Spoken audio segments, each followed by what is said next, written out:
खबरों के साथ ग्रैंड न्यूज में आपका स्वागत है। नमस्कार, मैं तिलेश्वरी। आगे बढ़ने से पहले आइए देखते हैं आज की हेडलाइंस।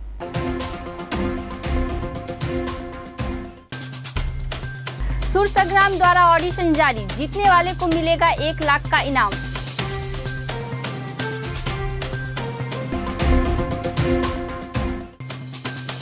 कटौती व अत्यधिक बिजली बिल को लेकर युवा मोर्चा ने किया विद्युत कार्यालय का घेराव।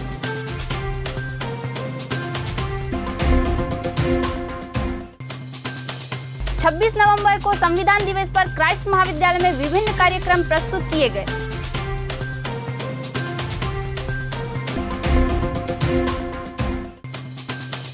अवैध शराब विक्रय पर बस्तर पुलिस को कार्रवाई करने में सफलता मिली।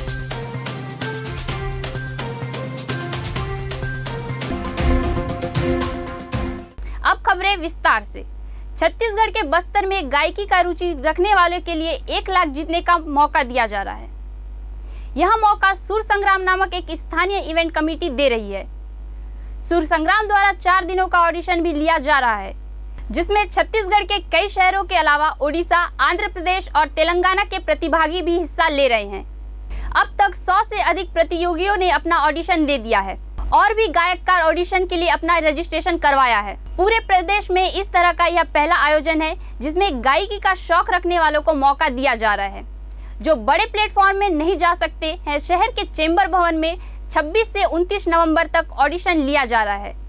इसके बाद 29 नवंबर को सेमीफाइनल राउंड पंजाब भवन में आयोजित की जाएगी। तदुपरांत 11 दिसंबर को ग्रैंड फिनाले सिरासार चौक में आम जनता के बीच किया जाएगा। नक्सल प्रभावित ऐसे इलाके में आयोजित की जा रही सुर संग्राम के कई आयोजन से शहर का माहौल संगीतमय हो गया है। ऑडिशन में शामिल होने रायपुर, दुर्ग, बिलासपुर, राजनांदगांव, नारायणपुर, कांकेर, कोंडागांव, दंतेवाड़ा, किरंदुल, बचेली सहित कई शहरों के गायककार जगदलपुर पहुंचे हैं। इसके अलावा पड़ोसी राज्य ओडिशा, आंध्र प्रदेश और तेलंगाना से भी प्रतिभागी ऑडिशन में शामिल होने आए हैं। आयोजन की खास बात यह है कि यहाँ उम्र की कोई सीमा नहीं, किसी भी भाषा बोली में ऑडिशन दिया जा सकता है। ऑडिशन की जानकारी मिलते ही गायन में रुचि रखने वाले लोग जल्द से जल्द रजिस्ट्रेशन के लिए पहुंच रहे हैं। ग्रैंड फिनाले के दिन सिरासार चौक में फाइनलिस्ट के बीच गायन प्रतियोगिता कराई जाएगी, जिसमें विजय होने वाले प्रथम प्रतिभागी को 1 लाख का इनाम दिया जाएगा। दूसरा पुरस्कार 51,000, तीसरा 31,000 रखा गया है। ग्रैंड फिनाले के निर्णायक बाहर से बुलाए गए हैं।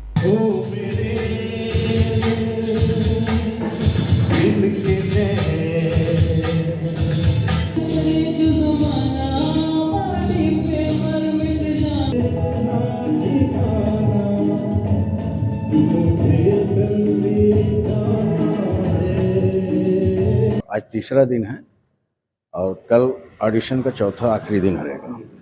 इसके बाद 9 तारीख को पंजाब सनातन भवन में सेमीफाइनल और फाइनल जो है सिरासार चौक में 11 दिसंबर को। अभी तक कुल प्रतिभागी पहला दिन 42 थे, दूसरा दिन 52 पार्टिसिपेंट किए और आज चल रहा है।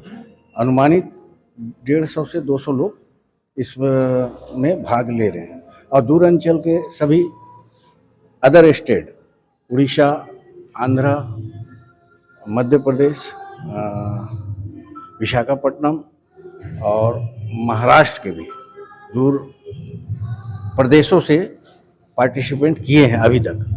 मेरा ये मानना है व्यक्तिगत तौर पे कि ये जो सुर संग्राम का जो आयोजन किया जा रहा है, ये बस्तर के संगीत के क्षेत्र में एक मील का पत्थर साबित होगा, क्योंकि इस आयोजन की जो नींव रखी गई है, इसमें हमारे जो अंचल के जो बहुत अच्छे गायक हैं और स्थापित कलाकार, उनके साथ साथ जो नवोदित कलाकार, इनको भी मतलब मौका मिल रहा है। और साथ ही जो अलग अलग जो हमारे छत्तीसगढ़ के प्रांत के आसपास के जो राज्य हैं, छत्तीसगढ़ के आसपास उड़ीसा है, महाराष्ट्र है, आंध्र प्रदेश है, मध्य प्रदेश है, तो बहुत जगह से कलाकारों का इसमें पदार्पण हो रहा है।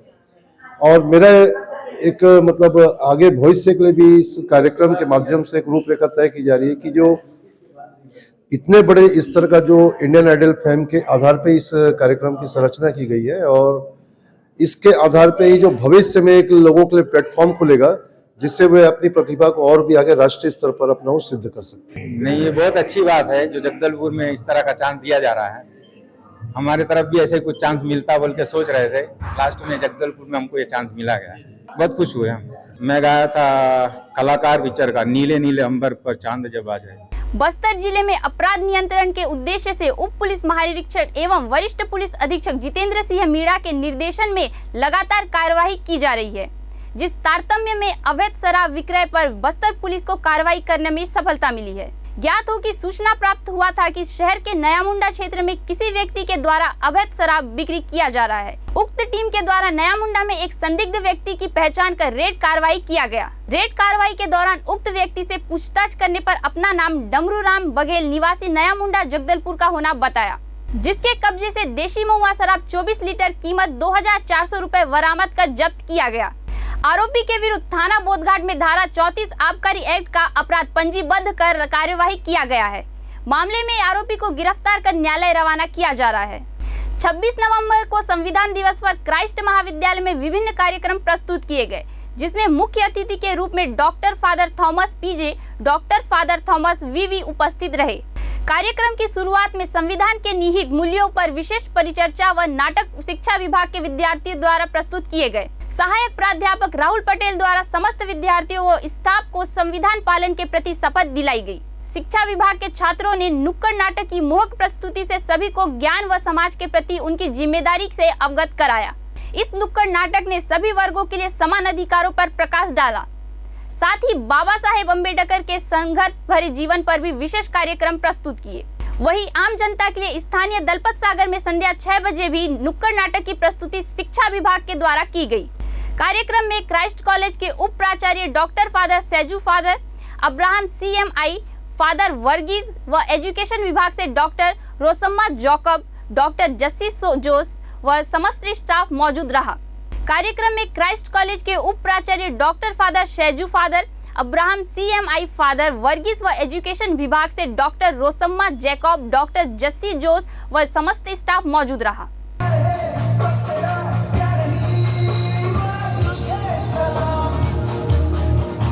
हो गए और इसे एकत्रित करने का पूरा सफर आसान नहीं था। इस देश को चलाने के लिए हमें आवश्यकता थी एक संविधान की। संविधान दिवस के मौके पर हमारे कॉलेज क्राइस्ट कॉलेज जगदलपुर के शिक्षा विभाग के विद्यार्थियों द्वारा नुक्कड़ नाटक का आयोजन दलपत सागर में किया गया। इस मौके पर हमारे कॉलेज के वाइस प्रिंसिपल डॉक्टर फादर शेजू, हमारे HOD डॉक्टर रोजम्मा जैकब मैम और डॉक्टर जेसी जोस मैम के साथ साथ सभी शिक्षकगण, छात्र छात्राएं और उनके अभिभावक वहां मौजूद थे।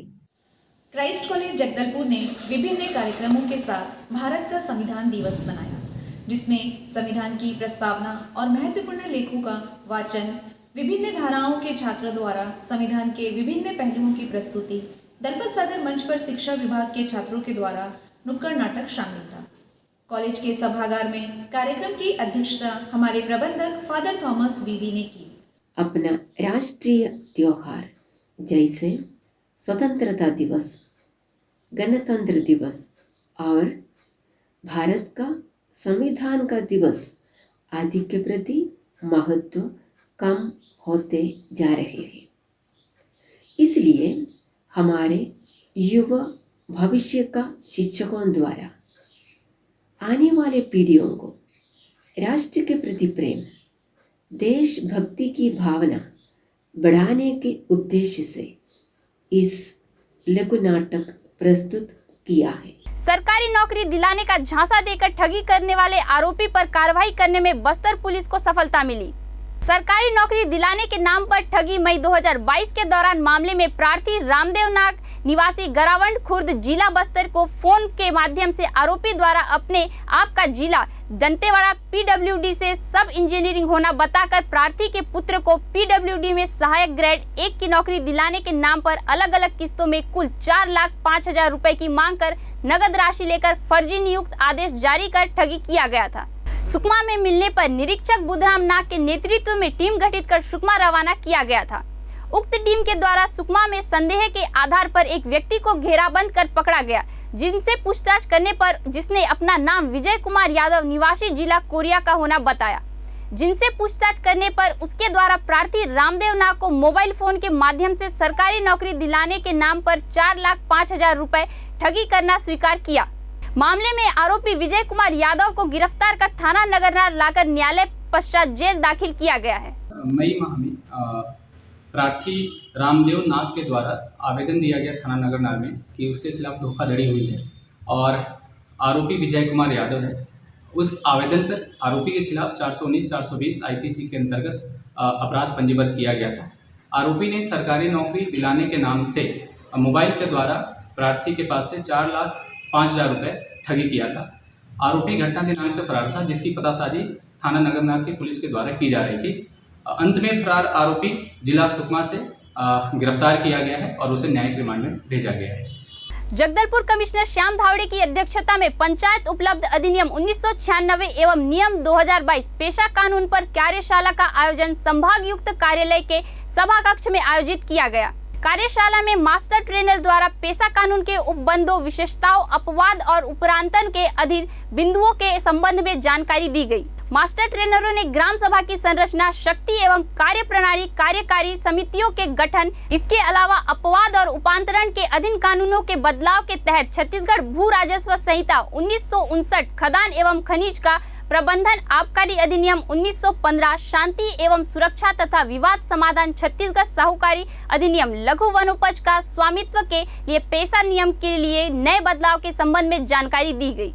सोमवार भारतीय जनता युवा मोर्चा ने अधिक बिजली बिल को लेकर चरणबद्ध आंदोलन विगत दिनों से कर रही है। वहीं अब युवा मोर्चा ने जगदलपुर शहर में कुछ वर्षों से हो रहे अघोषित बिजली कटौती को लेकर कांग्रेस सरकार व स्थानीय जगदलपुर विधायक के खिलाफ हल्ला बोल दिया है। ज्ञात हो कि शहर में मेंटेनेंस के नाम पर 2-3 माह से सुबह 10 से 5 बजे तक बिजली कटौती की जाती है, किंतु इसके बावजूद शहर में विभिन्न वार्डों के साथ गांवों में भी अत्यधिक बिजली कटौती हो रही है। उसके बाद बिजली बिल में अतिरिक्त सुरक्षा नीति के नाम पर एक बड़ी रकम ली जा रही है, जिस पर भारतीय जनता युवा मोर्चा नुक्कड़ सभा, रैली व विद्युत कार्यालय का घेराव कर रही है। कनिष्ठ अभियंता जगदलपुर के पावर हाउस कार्यालय का भारतीय जनता युवा मोर्चा ने सरकार के खिलाफ नारेबाजी कर विरोध प्रदर्शन करते हुए विद्युत से जुड़े हुए समस्याओं के निराकरण हेतु ज्ञापन सौंपा। ये अतिरिक्त सुरक्षा निधि हम लगातार जमा करते हैं, वो हमारी सुरक्षा निधि है, वो हमारी निधि है, वो हमारे पास जमा हुआ है और लगातार सुरक्षा निधि हम दे रहे हैं। पहले हम आपके माध्यम से पूछना चाहते हैं और सरकार से पूछना चाहते हैं कि जो हमारी सुरक्षा निधि जमा है प्रत्येक नागरिक का, हर घर का, उस सुरक्षा निधि का भी हिसाब दे दें। हाँ, वो आपके उसका उपयोग क्या है? हाँ, उसका उस पैसा का उपयोग सरकार कहाँ कर रही है? क्या कर रही है? वो रहता है, वो आपके अकाउंट में ही रहता है जी, आपको बिजली। लेकिन सर एक 4-4 महीना से घर बंद है, उसका 10,000 रुपए दे रहे हैं। एक सब्जी वाली बाई का 2,000 रुपए, 2,500 रुपए, जहाँ पर 200, 250, 300, 260 रुपए आता था, 2,500-3,000 रुपए। वो अपना 4 महीने का राशन को भी अगर बेड खाली रखेगा तो भी नहीं पटा पाएगा। एकल बत्ती कनेक्शन का भी 60 रुपए वाला 3,000 रुपए बिल आया सर। यहाँ पर अधिकारियों को ज्ञापन दी है। लगातार भारतीय जनता युवा मोर्चा जिला बस्तर के प्रत्येक मंडल पर, प्रत्येक बाजारों पर और कस्बों पर बिजली बिल अत्यधिक सुरक्षा निधि के नाम पर जो सरकार, कांग्रेस सरकार लूट रही है, इसके विरोध में हम लगातार प्रदर्शन कर रहे हैं और लगातार बिजली कार्यालय का घेराव कर रहे हैं। और साथ ही जगदलपुर शहर के एक मुख्य मुद्दा था जिसको लेकर आज भारतीय जनता युवा मोर्चा एकत्रित हुई है कि जिस प्रकार से जगदलपुर शहर में विगत कुछ सालों से अघोषित बिजली कटौती की जा रही है, मेंटेनेंस के नाम पर लगातार हर वार्ड को, शहर के हर नागरिक को बिजली कटौती कर परेशान किया जा रहा है। इससे जगदलपुर शहर की हर जनमानस अत्यधिक परेशान है।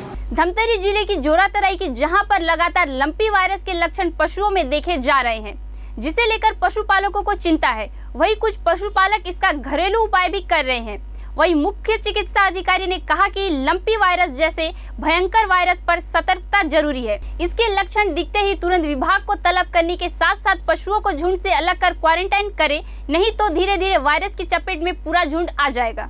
बीमारी में ना मतलब पैर में सूजा ना आथे और ओकर गला में है, पैर में है फोड़ा फोड़ा गोल गोल से धब्बा जैसे।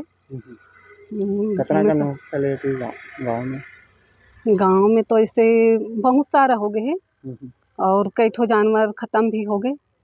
हाँ। तो शासन प्रशासन से क्या मदद मांगा था आपने? शिविर? हाँ, शिविर के बोले हैं और आज वैक्सीन भी लगी सोकर।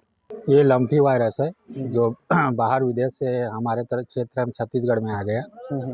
और ये बीमारी ऐसा है, बैक्टीरियल संक्रमण है, एक दूसरे जानवर के संपर्क में नहीं रखना है उसको। और मक्खड़ मच्छी से बचाव के लिए कोठा में कृमिनाशक दवाई छिड़काव करना है और नीम पत्ता वगैरह का शाम को धुआं करना है जिससे उनका बचाव हो सके। और यदि फोड़े फफोड़े पड़ रहे हैं तो उसका एंटीबायोटिक इंजेक्शन लगवाकर पशु चिकित्सक से सलाह अनुसार उसका चिकित्सा कराएं। तो ये पशु मन गांव से बाहर गिरी से तो गांव में कैसे फैले? नहीं, ये गांव में ही हैं, बाकी इधर उधर कहीं जानवर घूम रहे हैं, बाहरी जानवर, उसी के संपर्क में आ जाने से ये सब इधर फैल रहा है। विभाग के द्वारा लगातार लंपी वायरस से बचाने के लिए रोग प्रतिबंधात्मक टीकाकरण हम लोग चला रहे हैं। और साथ में मेरे पशुपालक भाइयों से अपील है कि ऐसे भी कोई भी पशु में से लक्षण दिखते हैं तो उसको जैसे कोरोना में हम लोग क्वारंटाइन करते थे, वो बाकी पशुओं से उसको बिल्कुल अलग रखें। और उस पशुओं को यदि हैंडल कर रहे हैं तो उसको हैंडल करने के बाद साबुन से हाथ धो लें, उसके बाद ही स्वस्थ पशुओं को हाथ लगाएं। जी, अभी तक कहीं शिकायत आए हैं सर आपके पास? कुछ शिकायत आए हैं, हमने सैंपल भी भेजे हैं, वहाँ से अभी कंफर्मेशन नहीं आया है। जी, टीकाकरण का क्या चल रहा है सर? टीकाकरण लगातार हम लोग का चल रहा है, हम लोग बचाव के लिए टीकाकरण कर रहे हैं। ब्रह्मानंद नेताम के खिलाफ कांग्रेस प्रदेश अध्यक्ष मोहन मरकाम ने दुष्कर्म के मामले का आरोप लगाया था। यह मामला झारखंड के टेल्को थाना में दर्ज है, जिसके चलते झारखंड की पुलिस गिरफ्तारी करने छत्तीसगढ़ पहुंची है। इस सारे मामले पर मीडिया को अपना बयान देते हुए उपचुनाव प्रभारी बृजमोहन अग्रवाल ने कहा कि 3 साल से इस मामले में कोई कार्रवाई नहीं हुई है। मोहन मरकाम के द्वारा पीड़िता का नाम उजागर करना, इस प्रकार गिरफ्तारी का मामला सामने आना, चुनाव में प्रत्याशी के खिलाफ कार्रवाई कराना लोकतंत्र की हत्या है। भाजपा इससे डरने वाली नहीं है। अगर हमारे प्रत्याशी को जेल हुई, फिर यहाँ की जनता व कार्यकर्ता मिलकर ब्रह्मानंद नेताम को चुनाव जिताएगी। बृजमोहन अग्रवाल ने सरकार के ऊपर आरोप लगाते हुए कहा कि इस आरोप का न ही कोई समन न कोई आदेश जारी हुआ, अचानक से आरोप लगा दिए गए और आज गिरफ्तारी भूपेश बघेल की घबराहट को साफ जाहिर करती है। उन्हें हार की आशंका लगातार सता रही है, जिस कारण वो इस प्रकार हरकत करने अपने पड़ोसी राज्य के साथ मिलकर कर रहे हैं। जिस दिन से हमने ब्रह्मानंद नेताम को अपना प्रत्याशी घोषित किया है, उसी दिन से पूरी कांग्रेस सरकार हिल गई। पहले दिन कांग्रेस प्रदेश अध्यक्ष मोहन मरकाम ने जब ये आरोप लगाते हुए बयान व कागजात जारी किए, तभी से यह समझ में आ गया था कि यह छत्तीसगढ़ सरकार और झारखंड सरकार की मिलीभगत है। बृजमोहन अग्रवाल ने आगे यह भी कहा कि इस सरकार ने आदिवासी समाज के एक भोले भाले नेता के ऊपर आरोप लगाकर तथा चुनावी माहौल में उसकी गिरफ्तारी के कुत्सित प्रयास कर पूरे आदिवासी समाज को अपमानित करने का काम किया है। अभी तो ये लड़ाई है, आगे और लड़ाई है। कीचड़ उछालोगे, उन्हें कमर खिलाएंगे। कितने कीचड़ उछालोगे, उन्हें कमर खिलाएंगे। अगर भूपेश बघेल जी में हिम्मत होती, अगर लोकतंत्र के रक्षा करनी उनको होती, तो झारखंड सरकार को बोलती कि आप अभी यहाँ पर मत आइए, यहाँ चुनाव चल रहा है, हम लोकतांत्रिक तरीके से चुनाव लड़ेंगे। पर भूपेश बघेल सरकार ने षड्यंत्र पूर्वक, जिस दिन मोहन मरकाम ने प्रेस कॉन्फ्रेंस दी, उसी समय हमको समझ में आ गया था कि ये भूपेश बघेल का षड्यंत्र है और झारखंड सरकार के साथ में मिलकर और ब्रह्मानंद नेताम को बदनाम करने की कोशिश है। ये खाली ब्रह्मानंद नेताम की बदनामी नहीं है, उसके ऊपर आरोप नहीं है, ये आरोप कांग्रेस भूपेश बघेल और झारखंड सरकार मिलकर मिली जुली जब वो अपनी हार को देख रहे हैं, तो पूरे आदिवासी समाज का अपमान है और आदिवासी समाज पूरे ब्रह्मानंद भानुप्रतापपुर क्षेत्र का अपमान है। यहाँ के एक एक बच्चा से लेकर महिलाओं से लेकर नौजवान से लेकर सब लोग किसान उसको जानते हैं और वो ऐसा कर सकता है, इसको कोई मानने तैयार नहीं है। और इसका बदला भानुप्रतापपुर की जनता, भानुप्रतापपुर और पूरे छत्तीसगढ़ का आदिवासी समाज लेगा। और ब्रह्मानंद नेताम को अगर ये पकड़ के जेल में भी डालते हैं तो भी वो विधायक बनकर आएगा और इन सरकार को सबक सिखाएगा। ग्रैंड न्यूज में आज के लिए बस इतना ही। आपसे फिर मुलाकात होगी नई ताजा तरीन खबरों के साथ। तब तक के लिए मुझे दीजिए इजाजत। नमस्कार।